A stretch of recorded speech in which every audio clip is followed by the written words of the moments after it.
freezing out here. I need something to heat me up. Isn't it negative 15?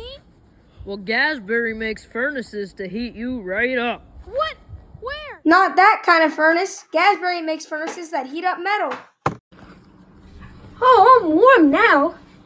We manufacture custom industrial furnaces. They range from belt furnaces to batch furnaces to vacuum furnaces. Powder metal is actually about just 5% of our business. The other industries that we ship to include brazing, annealing, aerospace customers, many different types of.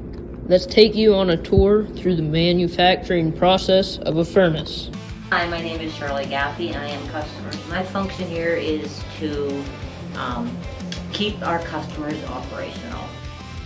First comes customer service / taking the order. The second step is design. Looks pretty good.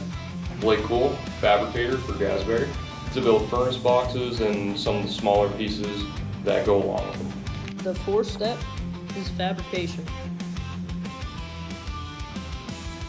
My name is Brock Lewis, and I work in the assembly department here at Gasberry. Getting water to the furnace and getting nitrogen, gases, and a little bit of the wiring. Brittany Watts, and I'm an electrician. We get any devices that the plumbers or anybody would put on, as in water lines. We hook them up into the panels, and once we put power up to it, we test everything and make sure that it works how it's supposed to. The fifth step is assembly. The last step is shipping. This is our shipping and receiving area, so any parts that we order for our jobs or spare parts, that's where we put together any of our replacement parts. At first, Gasberry was a powdered metal press company. Then, there was a demand for industrial furnaces, so Gasberry developed a location for furnaces.